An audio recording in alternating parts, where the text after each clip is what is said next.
Comme vous l'avez vu derrière moi, hein, en lumière, eh bien on va parler de nos copains, les Algériens. Oh, cette vidéo commence tellement bien. On va parler de nos copains de toujours. Magnifique, putain. Bon, on va parler des Algériens. Parce que... Ah putain, cette intro. Parce que l'Algérie en ce moment, chers amis, est en train, a organisé, puisqu'à l'heure où j'enregistre cette vidéo, nous sommes le 1er novembre, le 1er décembre, et oui, joyeux 1er décembre à tout le monde. L'Algérie a organisé hier, donc ce dimanche 30 novembre, un sommet avec plein de pays africains pour demander des comptes à la France. Et je vous jure que c'est pas une blague. Bref, on va parler un peu de tout ça, vous allez voir, c'est absolument ridicule, et comme d'habitude. C'est incroyable. L'Algérie, un sommet avec des pays africains organisé pour demander des comptes à la France. À la France. Sur proposition du président Tebboune. L'Algérie organise une grande conférence fin novembre réunissant des pays africains afin de faire le procès de la France, l'Angleterre, la Belgique et l'Allemagne. Des pays colonisateurs qui devraient, selon Alger, verser des réparations à l'Afrique. Va te faire enculer. Va te faire enculer. Voilà. Hein, moi, c'est tout ce que je répondrais. Je serais président, je ferais ça. J'appellerais... Pip, pip, pip, pip, hop. Oui, allô, Tebboune ? Oui, elle va te faire enculer. Clac. Voilà, c'est tout. Il n'y a pas besoin de discuter, en fait. Ça sert à rien. Ça sert à rien, parce qu'il faut se rappeler aussi de pourquoi il y a eu la colonisation. Bon, évidemment, la colonisation subsaharienne, voilà, tout le monde sait pourquoi. En revanche, la colonisation du Maghreb, elle n'a pas été là pour voler non plus les ressources à la base. Surtout au niveau de l'Algérie, c'est ce qu'on va regarder.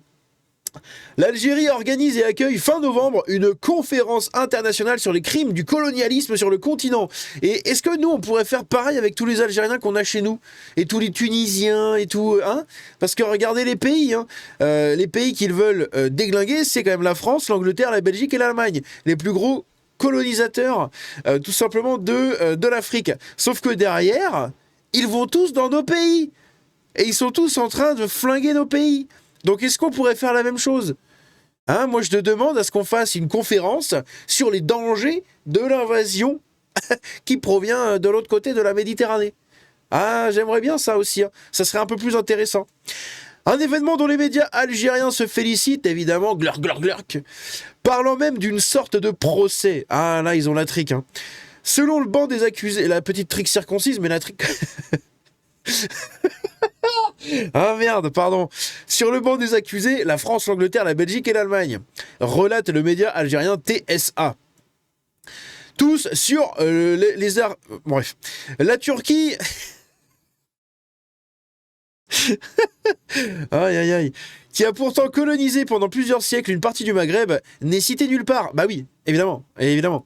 Des ministres, juristes, historiens, universitaires et experts africains, caraïbéens et d'autres régions du monde sont attendus à cette conférence inédite.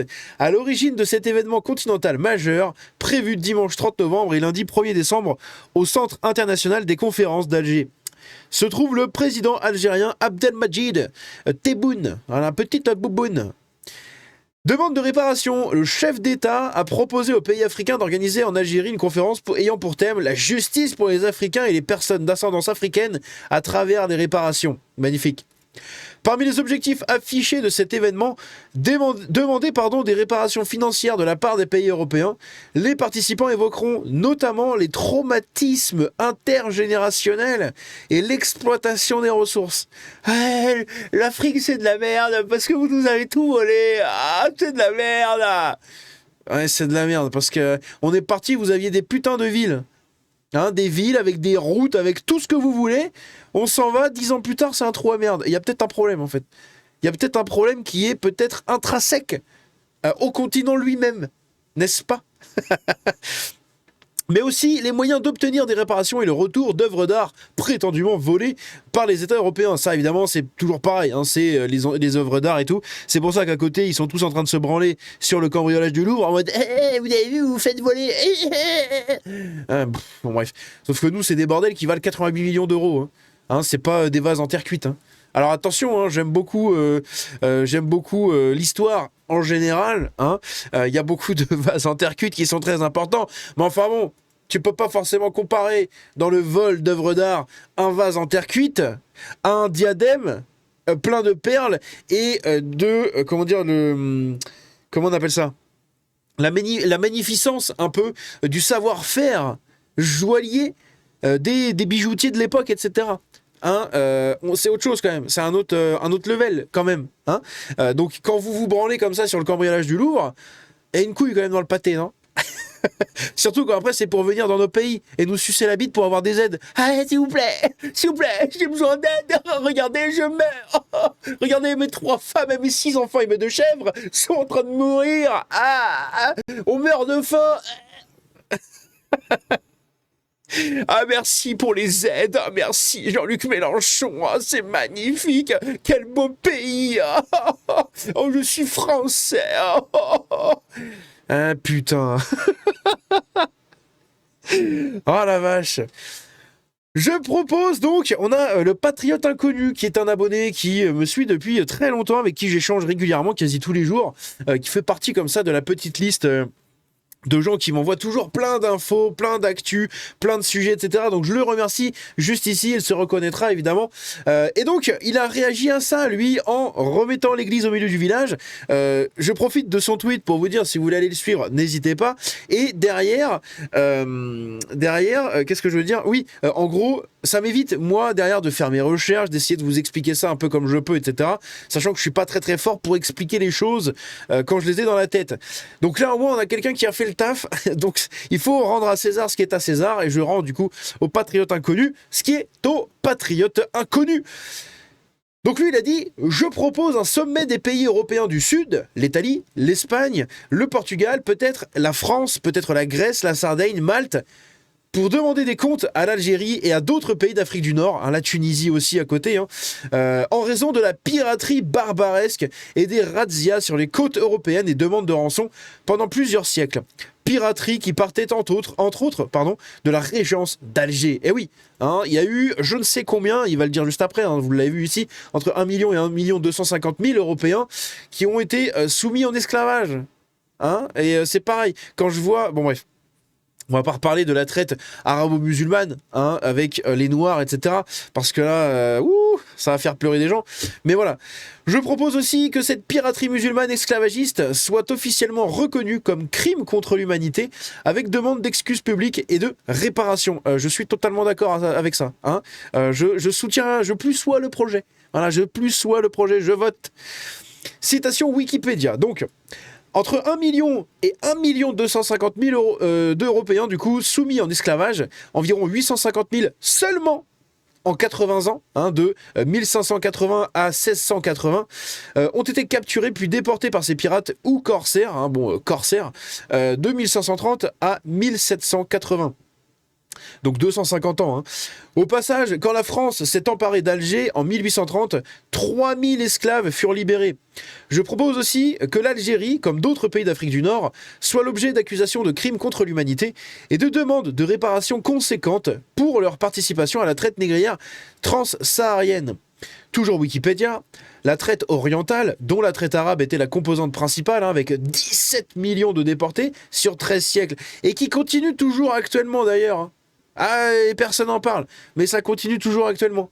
Hein. Et quand vous avez l'Algérie qui balance par camion entier les migrants qui viennent les migrants subsahariens, etc., donc les migrants noirs, du coup, de l'Afrique noire, quand ils les dégagent comme ça par pelleté de camions, ça dérange personne. Par contre, quand nous, on va expulser 2 putains d'OQTF, ah là, au secours.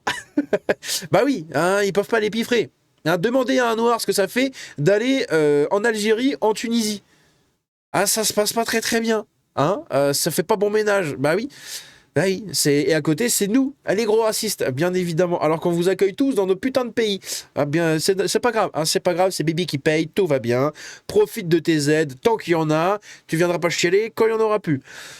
Bref, donc qu'en pensez-vous? Faites donc circuler. Certains veulent sortir les cadavres du placard de l'histoire. Alors, on le fait pour tout le monde.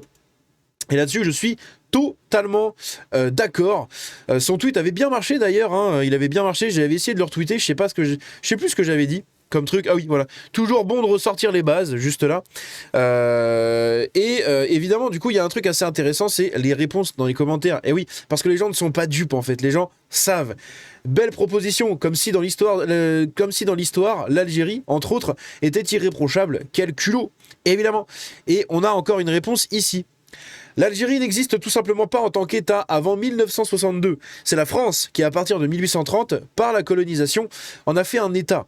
L'Algérie n'a aucune histoire nationale avant 1962. Avant la France, c'était une province semi-autonome de l'Empire ottoman. La France a une histoire nationale qui remonte au moins à Clovis, et oui, voire aux Gaulois vaincus par César.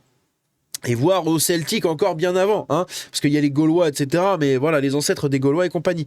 Enfin, les Gaulois sont des Celtes, mais bon bref, vous avez compris. Historiquement parlant, la France peut largement prendre de haut l'Algérie. Même les États-Unis, qui sont d'ailleurs un pays très jeune, ont et d'ailleurs un ensemble de colonies européennes. Et oui, c'est un pays jeune et c'est un ensemble de colonies européennes, évidemment.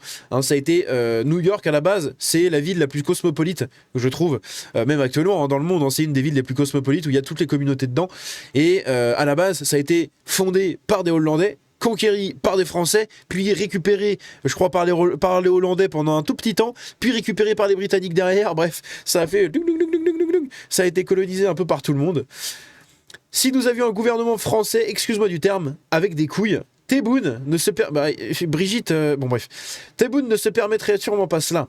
C'est comme avec Poutine, ces petits dictateurs ne se sentent forts que parce que nous sommes faibles. Je suis totalement d'accord là-dessus. Je propose à l'Algérie de se repentir d'avoir voulu effacer automatiquement ses racines berbères et juives, son passé romain, byzantin, chrétien, avant d'avoir laissé végéter ce que ses anciens avaient implanté en matière d'agriculture, d'irrigation, de philosophie, d'art et d'urbanisme. Et faut pas oublier non plus que l'Algérie a une grosse culture berbère, oui, ça c'est vrai.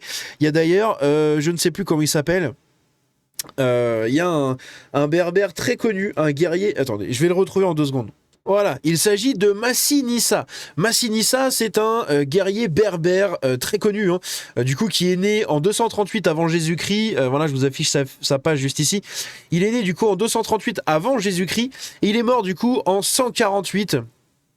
Tout simplement avant Jésus-Christ du coup, et il est très connu là-bas, puisque en plus il fait partie des berbères à mi-chemin entre les Noirs et du coup les berbères.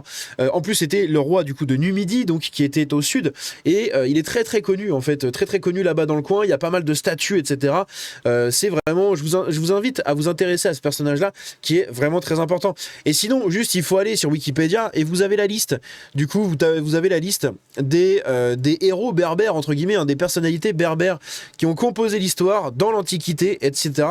Et c'est vraiment, mais vraiment très intéressant. Il y a énormément de gens qui ont fait l'histoire là-bas et qui ont été complètement oubliés parce que conquête musulmane derrière.